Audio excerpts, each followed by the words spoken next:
This time on TYGR's Garage, we're taking out the trash. Welcome back to TYGR's Garage. This week we are getting ready to take the carcass of white trash to the scrapyard. I call them, I don't need an appointment. It's kind of just show up, drop off deal. But first, the tow rig needs an oil change. So we are gonna go ahead and knock that out quick. I have everything here to do it. Now, normally I wouldn't show you guys an oil change, but today's a little different. We got a new foreman in the shop. I can't be too far away. So while he's in there, taking his union break, I think we'll pull the truck around and get the oil changed. And that way we don't upset him. Soon he'll be big enough to where I don't need to be so close all the time, but he's like 12 weeks old. So we're gonna let him take his break while we get some work done. We're gonna get set up to slam 10 quarts of Dello in this thing, and it will be ready to continue its duties of hauling the rest of the junk around. Changing the oil on this one's not bad because you don't have to jack it up. There we go. It's pretty cold too, so, well, the motor's cold. It's a hot day, so we'll make sure to let her drain good. I wonder if I have a spin-on Allison filter in stock. I used to. I probably used it and didn't order another one. Just checked on the foreman. He's taking an extra long break today. He's still sleeping. I don't have one of these. I checked. I'll have to get it next time. Try to do this like every other oil change, but I think what we'll do is sneak this back in for a minute, deal with the filter, and then we'll let it keep draining. This amount out first, and it, like, I haven't found a good way. You just kind of loosen it and let it drip. I mean, it won't rust here, ever. Foreman might be up. Started some noises. The worst is over. And then the trick is to get this loose and not make a total mess. Is there anybody out there that actually uses new oil for this? Or does everybody just use a dab of the old stuff? I'm an old stuff guy myself. All right, little buddy. Foreman check. Uh-oh, we got a lazy one. Oh, he's awake. Sorry, buddy. You go back to bed. I'm doing fine. I'll call you for my inspection. This truck is a 2018, and it has the dumbest oil fill location I've ever seen in my life. Now, I think they changed it in 19 or 20 and made this better, but it's down here. Turbocharger, oil fill, charge pipe, completely in the way. So I stuff a bunch of pig mat down here, and then I get a funnel in there sometimes, like that. That's step one. This is a 2-funnel operation. And then I've got a little funnel that clips onto my oil jug, and usually I can do it without spilling too much, but it's a nightmare. For how much oil these rigs take, you think GM, whoa, see, would have made it a little easier to put in. This is working okay. I'll show you I don't even know where I got this. I think I bought like a funnel set, and it came with these little clip-on things. I was like, I will never use that in my life. That's the dumbest shit I've ever seen. This is the only application where I use them, and they actually are killer. It's like a right angle clip-on deal. This is my little clip-on funnel device. It actually works pretty good. Well, according to the scale that I don't trust very much, that's 10 quarts. Since we're here doing maintenance, my little counter says that I got 27% left on my diesel exhaust fluid. This is another terrible fill location. This stuff's real corrosive, and it is, you fill it under the hood.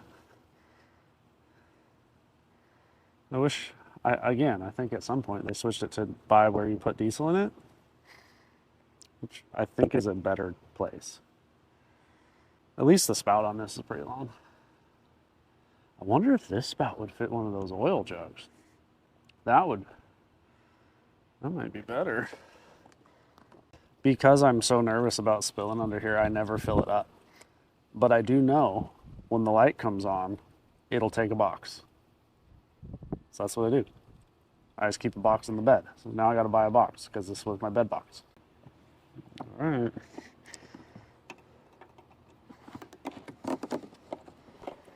Okay, we are maintenanced up. Ready for many more miles of hauling junk around. I don't think it's going to happen today, but next time you see us, we'll be hooked up to the trailer, pieces of white trash strapped down everywhere, headed to the scrapyard. All right, so it's like a whole different week, but we're finally gonna take White Trash to the scrapyard. We're all loaded up here. I think it's about a half-hour drive. I got straps every which way. Hopefully it works out. Now you notice the bed is full of stuff. I did sneak a couple extras in there, like the split rims off a stink bug. They're in there. Hopefully they don't notice. Or maybe they just think they're the wheels off it. I don't know. They seem pretty relaxed. They said bring your title and just show up. They don't care that the interior is in it. They don't care. They didn't seem to care about much, to be honest, because I'm not bringing the frame. They are going to do a VIN inspection just to make sure it matches. You can't even throw stuff away without proving you own it. But yeah, that's the plan for this morning. They open right now, 8:15. So we're going to load up and head out. We got to look up where we're going here.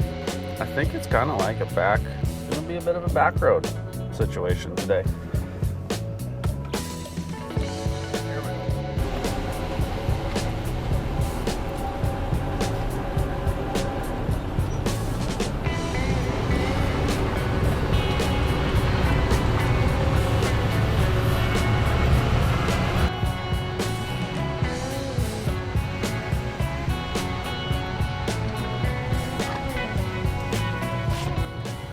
It would be nice to get this out of the yard.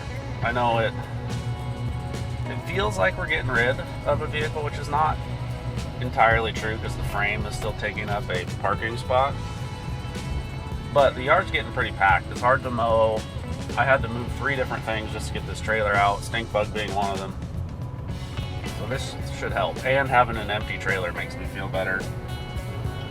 Now, as long as nothing falls out on the way, shape. I don't think it will. I mean, it doesn't roll, right? It's just heavy on there. And I got it strapped down pretty good. And we won't be on the highway either, it doesn't look like. They kind of want us to take this roundabout way, which is totally fine because our road looks a little sketchy. I don't think it is, but you could fool somebody by looking at it. It's got a little bit of highway here, and then hope nothing flies out of the bed. Update on the foreman, by the way. Unfortunately, we didn't get to keep him. He was at our house as a kind of puppy sit / tryouts. Everything went great on our end. He's a sweet baby angel, but his parents, who were on the fence about wanting to keep him, ultimately decided to keep him. Which is fine, right? But we got maybe a little bit attached over the 3 days, and it was hard to see him go. But back down to 1 dog. Just pulled over there to do a little strap check.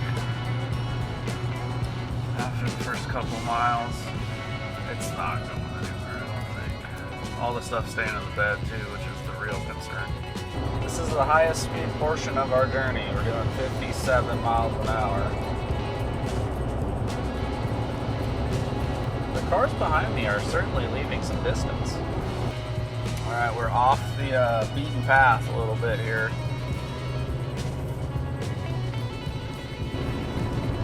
Which is good, although we have a Corolla trying to also be on the trailer.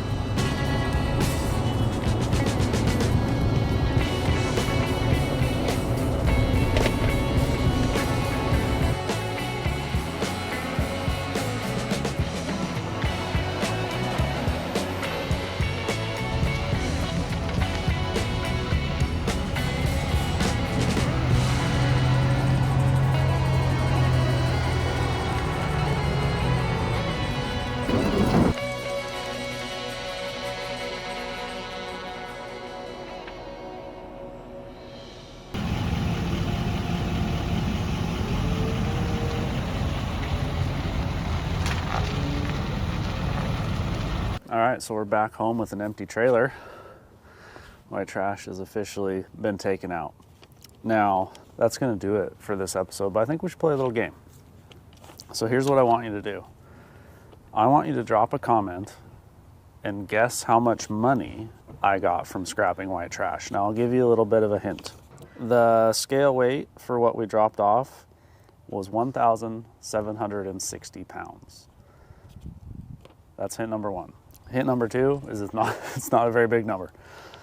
So drop a comment with your guess. Winner will get like a gold star. And then after a week or so, I'll post in there and I'll let you know how much we actually got. It is maybe a nice dinner for one if you don't drink. That would be hint number 3. That's all I'm going to give you. All right. Thanks for watching. Please subscribe, and we'll see you next time.